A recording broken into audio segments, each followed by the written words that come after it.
காந்தத்தின் தன்மைகள். அப்படியே வந்து பார்த்தீங்கன்னா 10ஆம் வகுப்புல படித்த அதே படத்தை எடுத்துகிட்டு வந்து போட போகிறது கிடையாது. ஸோ எம்பிடி மேக்னெட்டிக் பார்ட்டிகல் டெஸ்டிங் அப்படின்னு என்டிடியில் ஒரு டெக்னிக் இருக்கிறது நிறைய பேருக்கு தெரிஞ்சிருக்கும். இந்த எம்பிடி வந்து பார்த்திங்க அப்படின்னா மேஜராக ஒரு 2 பிரிவாக நம்ம பிரிப்போம். அதாவது direct magnetism method and then indirect magnetism method. அப்படின்னா என்ன, ஏன் அதுக்கு அப்படி இந்த பேர் வந்துச்சு அப்படிங்கிறத இந்த வீடியோவில் முடிஞ்ச அளவுக்கு எனக்கு ஈஸியாக சொல்கிற அளவுக்கு உங்களுக்கு ஈஸியாக புரிகிற மாதிரி புரிஞ்சும் புரியாத மாதிரியா ஏதோ ஒன்று இந்த வீடியோவை ஃபுல்லாக பார்த்துட்டு மறக்காமல் உங்கள் கமெண்ட்டை சொல்லுங்கள். வெல்கம் ஃப்ரெண்ட்ஸ், கபிலன் குமர வடிவேல். என்ன அப்படின்னு பார்த்தீங்க அப்படின்னா எம்பிடி மேக்னெட்டிக் பார்ட்டிகல் டெஸ்டிங் என்டிடியில் இது ஒரு டெக்னிக். இன்றைக்கி பரவலாக நிறைய இடத்துல யூஸ் பண்ணிட்டு இருக்கக்கூடிய ஒரு டெக்னிக் தான் இது. வந்து ஒரு ஃபெரஸ் மெட்டீரியல் மட்டும்தான் அதில் செக் பண்ண முடியும். அதெல்லாம் நிறையா இருக்குது. அதை பற்றின வீடியோ நீங்கள் எதுவும் பார்க்காம இருந்தீங்கன்னா நம்ம சேனல்லேயே எம்பிடி பற்றி 2-3 வீடியோஸ்லாம் போட்டு வச்சுருக்கேன், இன்க்ளூடிங் ப்ராக்டிக்கலோடையே இருக்குது. நீங்கள் பார்த்து தெரிஞ்சுக்கலாம். இப்போ இந்த வீடியோ எதுக்கான கதை அப்படின்னு பார்த்தீங்க அப்படின்னா இந்த ஒரு பொருளை ஏதோ ஒரு பொருள் நம்மளுக்கு கைக்கு இருந்தால் தான் செட் ஆகும். ஓகே, இந்த பொருளை தான் கிடச்சிச்சு, அட்ஜஸ்ட் பண்ணிக்கங்க. ஸோ இந்த மாதிரி ஒரு ப்ராடக்ட் இருக்குது, இந்த ப்ராடக்ட்டில் டிஃபெக்ட் இருக்குதா இல்லையா அப்படின்னு கண்டுபிடிக்கிறதுக்காக எம்பிடி அப்படிங்கிற ஒரு டெக்னிக் யூஸ் பண்ணி கண்டுபிடிக்கலாம். இது என்ன மாதிரி ஒர்க் ஆகுது அப்படின்னு பார்த்தீங்கன்னா இதில் வந்து கரண்ட்டை பாஸ் பண்ணுவோம். கரண்ட்டை பாஸ் பண்ணி இதில் வந்து மேக்னட்டாக மாற்றுவோம். மேக்னட்டாக மாற்றிட்டு இதில் அயன் பவுடர் ஸ்ப்ரே பண்ணுவோம். ஸ்ப்ரே பண்ண உடனே எங்கெல்லாம் டிஃபெக்ட் இருக்குதோ அங்கெல்லாம் போய் அயன் பவுடர் வந்து நிறையா டெபாசிட் ஆகும். அதை வச்சு அந்த இடத்துல டிஃபெக்ட் இருக்குதுன்னு நம்ம கண்டுபிடிப்போம். இதுதான் எம்பிடி மேக்னெட்டிக் பார்ட்டிகல் டெஸ்டிங் அப்படின்னு சொல்லுவோம்.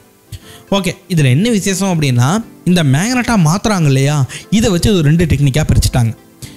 அது என்ன அப்படின்னு பார்த்தீங்க அப்படின்னா ஒன்று வந்து டைரக்ட் மேக்னட்டிசம் மெத்தட், இன்னொன்று இன்டைரக்ட் மேக்னட்டிசம் மெத்தட். இப்போ 2 காயில் இருக்குது அப்படின்னா 2 காயிலுக்கு நடுவில் வச்சுட்டு இதில் கரண்ட்டை பாஸ் பண்ணோம் அப்படின்னா ஆட்டோமேட்டிக்காக அது என்ன ஆகும் அப்படின்னா மேக்னட்டாக மாறிடும். இதில் அயன் பவுடர் ஸ்ப்ரே பண்ணி நம்ம கண்டுபிடிச்சிடலாம். இதுக்கு பேர் டைரக்ட் மேக்னட்டிசம் மெத்தட். எம்பிடியில் இதை பேஸ் பண்ணி ஒரு 3 டைப் ஆஃப் மிஷின் இருக்குது. 3 டைப்னு சொல்ல முடியாது, பட் ஒரு 3 வகையான டெக்னிக்னு இதை நம்ம சொல்லலாம். ஃபஸ்ட்டு வந்து பார்த்திங்க அப்படின்னா ஹெட்ஷாட் மிஷின் அப்படின்னு ஒன்று இருக்குது. இந்த ஹெட்ஷாட் மிஷின் பார்க்குறதுக்கு வந்து பார்த்திங்கன்னா லேத்து மாதிரியே இருக்கும். காலேஜிலலாம் நீங்கள் பார்த்தீங்கன்னா லேத்து மாதிரியே இருக்கும். ஒரு ஃபிக்ஸ்டு ஹெட் இருக்கும், ஒரு மூவபிள் ஹெட் இருக்கும். நீங்கள் ஜாப்போட சைஸ் தகுந்த மாதிரி அட்ஜஸ்ட் பண்ணி வச்சுட்டு 2 ஹெட்டுக்கு நடுவில் வந்து பார்த்தீங்க அப்படின்னா நம்மளுடைய ஜாப்பை ஃபிக்ஸ் பண்ணிவிட்டு கரண்ட் செட்டிங்லாம் கரெக்டாக அட்ஜஸ்ட் பண்ணி பக்காவாக பண்ணிவிட்டு சுவிட்ச் அமுத்துனீங்கன்னா கரண்ட் இதுக்குள்ளே பாஸ் ஆகும். பாஸ் ஆனதுக்கப்புறமா இது வந்து மேக்னட்டாக மாறிடும். இதுதான் ஹெட்ஷாட் மிஷின். இதை ஏன் டேரக்ட்னு சொல்கிறாங்கன்னு இப்போ உங்களுக்கு புரிஞ்சுக்கணும்னு நினைக்கிறேன். டேரெக்டாக அதில் கரண்ட்டை பாஸ் பண்ணுறோம், அதனால் டைரக்ட் மேக்னட்டிசம் மெத்தட். அடுத்து இதுலேயே இன்னொரு மிஷின் இருக்கும். அது வந்து பார்த்திங்கன்னா என்ன விசேஷம் அப்படின்னா ஒரு ரிங் டைப் ஜாப்புக்கெல்லாம் யூஸ் பண்ணுவோம். ரிங் டைப்னால் அந்த ரிங்காக இருக்கும் இல்லையா, அந்த மாதிரி ஜாப்புக்கெல்லாம் யூஸ் பண்ணுவோம். இந்த மாதிரி ஒரு காப்பர் ராடு தனியாக இருக்கும். இந்த காப்பர் ராடில் என்ன பண்ணுவோம் அப்படின்னா ரிங்கை வந்து பார்த்திங்கன்னா ஒரு 5-6 ரிங்கை ஒன்றா மாட்டி விட்டு இப்போ இந்த ஹெட்ஷாட் மிஷின் சொன்னேன் இல்லையா, இந்த ஹெட்ஷாட் மிஷினில் இந்த காப்பர் ராடை இதோடு எடுத்துகிட்டு போய் 2 ஹெட்டுக்கு இடையில் நிற்க வச்சு கரண்ட்டை பாஸ் பண்ணுவோம். இதுலேயும் இந்த காப்பர் ராடு வழியாக கரண்ட்டு பாஸ் ஆகும். அதன் மூலயமா ஜாப்புக்குள்ளே கரண்ட்டு பாஸ் ஆகும். அதன் மூலயமா அந்த ஜாப்பு மேக்னட்டாக மாறிடும். அதுக்கப்புறமா நீங்கள் அயன் பவுடர் ஸ்ப்ரே பண்ணி கண்டுபிடிச்சிக்கலாம். இது வந்து பார்த்தீங்க அப்படின்னா சென்ட்ரல் கண்டக்டட் மெத்தட் அப்படின்னு சொல்லுவோம். இதுவும் ஹெட்ஷாட் மிஷினில் தான் பண்ணுவோம். பட் இந்த டெக்னிக் பேர் சென்ட்ரல் கண்டக்டட் மெத்தட் அப்படின்னு நம்ம சொல்லுவோம். அடுத்து வந்து பார்த்தீங்க அப்படின்னா ப்ராட் மெத்தட். ஃப்ராடு மெத்தட் இல்லை, fraud method, PRO fraud method. இந்த ப்ராடு மெத்தடில் என்ன பண்ணுவோம் அப்படின்னா 2 காப்பர் லெக்ஸ் வந்து தனித்தனியாக இருக்கும். இதை வந்து பார்த்திங்கன்னா ஒரு சின்ன இன்வெர்டர் மிஷின் மாதிரி ஒன்று வச்சுருப்போம். ஆமாம், இன்வெர்டர் மாதிரி வைரஸ் இன்வெர்டர் பார்த்தீங்களா, அந்த இன்வெர்டர் மாதிரியே இருக்கும். அதுலேருந்து ப்ளஸ் மைனஸ் வந்துருக்கும். இது எடுத்துகிட்டு போய் என்ன பண்ணுவோம் அப்படின்னா ஒரு ஃப்ளாட்டான ஒரு ஜாப்பில் இருக்குன்னா அந்த ஜாப் மேலே நீங்கள் வச்சுட்டு பட்டனை ப்ரெஸ் பண்ணிங்கன்னா ஜாப்புக்குள்ளே டைரெக்டாக கரண்ட்டு பாஸ் ஆகும்.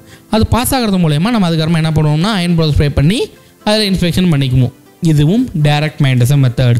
ஆக டைரக்ட் மேக்னட்டிசம் மெத்தடில் 3 மிஷின்ஸ், அது 3 டெக்னிக் சொல்லலாம். ஒன்று வந்து ஹெட்ஷாட் மிஷின், இன்னொன்று வந்து சென்ட்ரல் கண்டக்டட் மெத்தட், இன்னொன்று வந்து பார்த்திங்கன்னா ப்ராட் மெத்தட். இந்த 3 டைப்பில் வந்து பார்த்தீங்கன்னா டைரக்ட் மேக்னட்டிசம் மெத்தட் இருக்குது. அடுத்து வந்து பார்த்திங்க அப்படின்னா இன்டைரக்ட் மேக்னட்டிசம் மெத்தட்னு ஒன்று இருக்குது. இன்டைரக்ட் மேக்னட்டிசம் மெத்தடில் வந்து பார்த்திங்க அப்படின்னா யோக் சொல்லலாம்.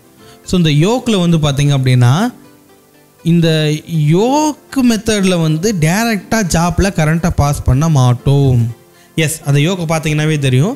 ஸோ யோக் வந்து பார்த்திங்கன்னா ஒரு சாஃப்ட் ஐடென்டிட்டி அயன். அந்த லெக் வந்து பார்த்திங்கன்னா சாஃப்ட் ஐடென்டிட்டி அயனால் மேக் பண்ண ஒரு லெக்கு.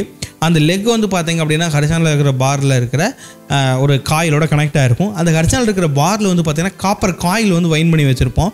இப்போ என்ன பண்ணுவோம் அப்படின்னா பட்டன் எடுத்து அமுத்தணும் அப்படின்னா அந்த காப்பர் காயில் வழியாக கரண்ட்டு சொங்கின்னு போகும்.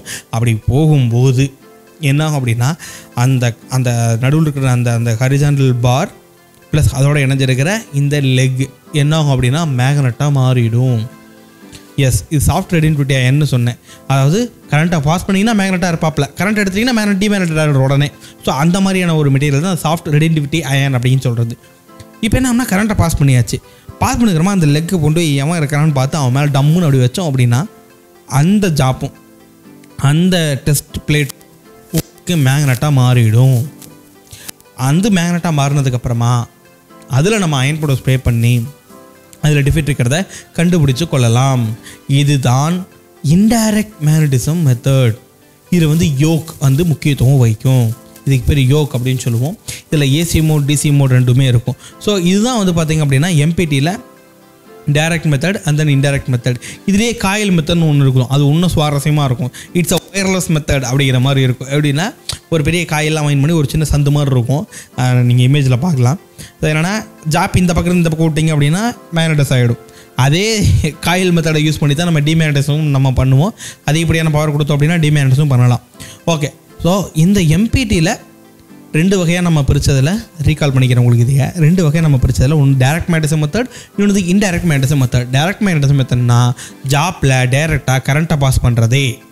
இன்டைரக்ட் மேக்னட்டிசம் மெத்தட்னா ஜாப்பில் டைரெக்டாக கரண்ட்டை பாஸ் பண்ணாமல் நல்ல மேக்னெட் மேலே ஒரு பிளேட்டை கொண்டு ஒட்ட வச்சா அது ஒரு மேக்னெட்டாக செயல்படும் அப்படிங்கிறத கருத்தில் மையமாக கொண்டு பயன்படுத்தக்கூடியது தான் இன்டைரக்ட் மேக்னட்டிசம் மெத்தட் அப்படிங்கிறது. வந்து எனக்கு புரியல, எவன் சொன்னா மெக்கானிக்கல் படிச்சு நீ மிஷின் ஓட்டுறது மட்டும்தான் வேலையா? Oil and gas and power செக்டரில் நம்மளுக்கான ஆப்பர்ச்சுனிட்டிஸும் நிறையா இருக்குது, அதுக்கான க்ரோத்தும் இருக்குது. இந்த ஃபீல்டில் என்ட்ரு ஆகிறதுக்கான ஒரு கோர்ஸ் தான் CQI சர்டிஃபைடு குவாலிட்டி இன்ஸ்பெக்டர். இந்த CQI கோர்ஸில் இண்டஸ்ட்ரியல் ஓரியன்ட் ப்ராக்டிக்கலான ஒரு ட்ரைனிங் தான் நம்ம MECயில் கற்றுக் கொடுக்குறோம். 30 நாள் ட்ரைனிங். சும்மா ட்ரைனிங் மட்டும் இல்லை, கையோட வேலையை நீங்கள் வாங்கிட்டு போயிடலாம். இந்த கோர்ஸை என்ரோல் பண்ணுறதுக்கு மேலும் நம்மளுடைய மற்ற கோர்ஸை பற்றி நீங்கள் தெரிஞ்சுக்கிறதுக்கு MECcoimbatore.com விசிட் பண்ணுங்கள். இதில் நம்ம ப்ரூவ் பண்ணிக்கிறோம் மேக்னெட்டிக் பார்ட்டிகல் டெஸ்டிங்கை பற்றின வேறு என்னென்ன டாபிக்ஸ்லாம் உங்களுக்கு வேணும் அப்படின்னு தோணுதோ அதை கமெண்டில் சொல்லுங்கள். முடிஞ்ச அளவுக்கு சீக்கிரமாக அதே மாதிரி ஒரு வீடியோ வித் எக்ஸ்பெரிமெண்ட்டோட போடுறதுக்கு நாங்கள் முயற்சி பண்ணுறோம். இப்போவும் சேனலை சப்ஸ்கிரைப் பண்ணாமல் இருந்தீங்கன்னா மறக்காமல் தவறாமல் சேனலை சப்ஸ்கிரைப் பண்ணிட்டு பெல் ஐக்கானை கிளிக் பண்ணி வைங்க. அப்போ தான் நம்ம போடக்கூடிய வீடியோஸ் உங்களுக்கு நோட்டிஃபிகேஷன் வந்து சேரும். பாய்.